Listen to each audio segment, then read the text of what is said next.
Good morning. This is Let's Talk Tuesday with your girl KYC. I'm back for another Tuesday. I hope you guys had a safe, happy 4th of July weekend. This Tuesday, what I want to talk about is, have you ever been in a situation where you were supposed to encourage somebody, guide somebody, give them some encouraging words? Maybe you were supposed to be their accountability partner, or you have been placed in their life for a reason and you're supposed to give them something, but you let your personal preference, personal opinions get in the way of that. And so that happened to me. I have been, I can't say assigned, but there's a particular person that's in my life, and I know that person on a personal level and I know them on a spiritual level. Well, I had told God, like, I don't want nothing to do with this person. I just want to be strictly neutral. I want to be straight in the middle. I don't want to have anything to do with them per se personally, and I don't want to have anything to do with them spiritually. And what I mean by spiritually is pouring into them like in a God-given way. And that's what I had told God. I said, because when I put my personal opinions and things to the side, on the personal aspect, I end up getting mad. And then on the spiritual side, well, they're just not getting it. That's how I was feeling. So I just said, God, listen, I just want to be neutral. I just want to stay in my lane and just be neutral. Not to the right, not to the left, just neutral.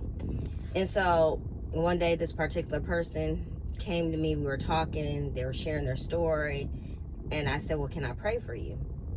And that person says no. I'm like, well, you can't say no when somebody wants to pray for you. Well, you can say no, but you shouldn't say no, because when 2 or 3 are in agreement, the word of God is so powerful. Whatever you're asking for shall be given. So I said, well, let me pray for you. And I prayed. And after I prayed, God started dealing with me. He started dealing with me about the right and to the left. I don't want to deal with this person on a personal level. I don't want to deal with that person on a spiritual level. So God starts dealing with me. And if you guys know who God is, he doesn't do it in a bad way. Like, you know how sometimes your parents, they may whoop you, or, you know, it's kind of in a bad way usually sometimes when they discipline you. Well, God isn't like that. He does it in a loving, gentle way. So he started convicting me, started dealing with me like, you don't have the option. So I'm coming to you this Tuesday. If there's somebody in your life that you are assigned to, or you're supposed to help them, you don't have an option. The only thing I can tell you, what God showed me, is that yes, it's okay to put boundaries up. Healthy boundaries. So that's the personal side. But spiritually, you don't get to dictate who you get to pour into. You don't get to pick and choose who you get to pour into on a spiritual level. You have to do what you're called to do. If you're an ambassador for God, you don't get to pick and choose. That's just how it goes. And he dealt with me just like that. He used somebody that's closest to me, but I said, nope, I'm not doing it. I'm not doing it personally, and I'm not doing it spiritually. Nope, that's not what God told me. Not in that. Nope, that's not what I get to do. I can put, like I said, I can put the healthy boundaries up for the personal aspect of it, and so can you. But on the spiritual level, you don't get to dictate, and I don't get to dictate what we do for God. We don't get to pick and choose who we get to pour into. We don't get to pick and choose that part of it. And so he just let me know that day that you can pour into that person spiritually and set your personal opinions to the side and have healthy boundaries.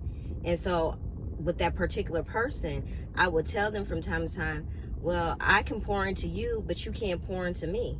You can't give me nothing back. And what God also revealed to me, a person can't give you what they don't have. So it goes back to me having that expectations about people. I can't do that. I can't get mad because that person can't pour back into me. That person don't got nothing to pour into me. He don't have nothing. They don't have anything. And that might be the same case for you. You may be wanting a particular person or people to do a certain type of thing to pour into you. They can't pour into you because they don't have it to give to you. And that's okay. Be okay with that. Because God's going to send you that person that can pour into you. It just isn't going to be the person that you think it should be. So I'm coming to you this Tuesday. Set all your personal feelings to the side. When you are an ambassador for God, when you are doing what you're called to do, what is encouraged, promote, whatever it is, you know what that is. If you know your purpose, if you know what you're called to do. Don't pick and choose who you get to pour into, because that same person that you don't want to pour into, they need you. And until we talk next Tuesday, www.ourremainrg.com. We have Roof Moments on Saturdays with Lakeisha Lewis. Check her out. Subscribe to our YouTube channel. Check me out. Let's Talk Tuesdays with KYC on YouTube. Subscribe, like, share, leave a comment. We have April Grady. She's a prayer warrior. She can be found on Facebook. If you need prayer, she's phenomenal. Reach out to her. She will get back to you. I love you. Thank you for coming alongside of me. It's been such an honor. It's been such a journey. I hope that you can see my growth. Yes, sometimes I get word twisted, tongue-tied. That's normal. But I got to keep going. Remember to invest in you. You are worth it. You are worth the risk. Take that risk. Whatever that risk may be, take it. You won't know until you take it. But if you don't take it, you're going to stay stuck. It may be wrong and it may be right, but you'll never know until you take that risk. And until we talk next week, bye. See you next week.